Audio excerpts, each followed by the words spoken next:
Ba yan? Lakad niya, Nay? Niloloko mo lang yata kami. Hindi ka naman yata stroke. Stroke ka ba? Lagyan mo pa ng konting smell yan, Nay. Oh, lagyan mo pa ng konting ngiti, Nay. Mukhang hindi ka ng stroke. Lakad, Nay. Nay, lakad ba dun, Nay? Lakaw, Nay. Buhatin mo yung paa mo, Nay. Hindi ka ng stroke, Nay. Sagot po sa inyo, bigyan, taas mo Nga. konti. Yan. Yan. Kita mo? Hindi yata stroke yan. Niloloko yata tayo yan, eh. Ah. Stroke ba yan? Stroke ka ba, Nay? Stroke ba yan ganyan, kuya? Parang hindi na may stroke, eh. Angat nga pa. Angat, Nay. Lakad doon. Diyan lang, sa tapat na nakakulay dilaw. Angat, diretso. 1, 2, 3, 4, balik. Balik, Nay. Ikot agad. Oh, may stroke bang ganyan? Umiikot ng mabilis? Oh, paalam na, Nay. Ilang buwan ka na stroke? 1 month? Isang buwan? Okay, Nay. Oh, stroke nga talaga si Nanay. Joke lang po yun. Stroke po siya 1 month. Nalamit na po siya na biomechanics na lahat. Opo. Kaya po yung gumana. Okay na yan, Tay. Pero bawal mo na si Nanay na medyo magbuhat ng mabigat kasi kabubuhay lang ng ugat niya, ha? Huwag mo muna siyang papagorin, Tay. Hindi, huwag mo siyang papagorin, Tay. Mild lang. Himas-himas lang muna. Huwag mo na masyado. Hindi, seryoso, Tay. Bawal taga si Nanay kasi ng ano siya, mild stroke talaga siya.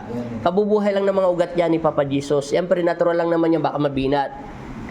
Sabihin na natin mga 1 month para tumibay na lahat. Oh, pero pwede siya maglaba, wag masyado. Pwede siya magwalis, okay lang, wag magpagod. Pwede siya maggusto ng plato kung gusto niya gawin, pero hindi masyado. Yung mga simpleng basic lang muna. Kasi bawal yan ay mabigla, baka mabinat, Nay, ha? Kasi pag nabinat ka, Nay, hindi ka na makakatayo, Nay, wheelchair ang labas mo agad. Mahirap mag-wheelchair, Nay. Alam mo yon. Magpapalit ng underwear mo, si tatay. Magsusubo sa'yo, si tatay pa rin. Papayat siya. Kaiisip sa'yo. Payo lang yun, Nay, ha? Pwedeng gawin mo lahat ang dapat mo gawin. Pero bawal pa talaga dyan yung mga mabibigat. Pero walang limit ang lakad mo. Maglakad ka para mabuhay lahat ulit ang ugat mo. Kasi kabubuhay lang yan, eh. Swerte ka nga, first session lang yung nagawa sa'yo, eh. Dapat nga, second ano pa, eh. Nakuha agad sa 1 click. Oh. Di na kayo matatanggapin ko, Nay. Kasi nakakalakad na kayo, Nay. Tumayo ka bigla.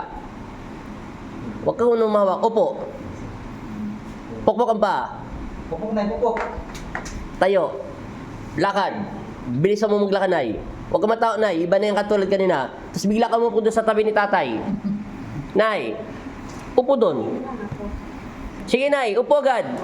Bagsak mo yung katawan mo, Nay. Buang konti, Nay. Tayo. Oh, lakad. Tingnan mo, Nay. Nakakalakad ka ng mabilis. Hindi kaya ng mild stroke, Nay, pag ganyan kabilis. Wala na, Nay. Hindi na kita tatanggapin. Ba't ka pa tatanggapin? Pinagaling ka na ni Papa Jesus. Pag ganyan lakad na, hindi ko na tinatanggap. Kasi nakakalakad ka na, eh. Basta walang problema sa lakad yan, Tay. Walang limit. Pero bawal pa talaga siya magpagod. Hindi pa pwede. Mga 1 month pa para sigurado tayo. Ngayon ka magsisimula ang bilang. Sige, paalam ka na, Nay. Bye-bye. Bye-bye, Tay. Layas na kayo. Bye-bye na.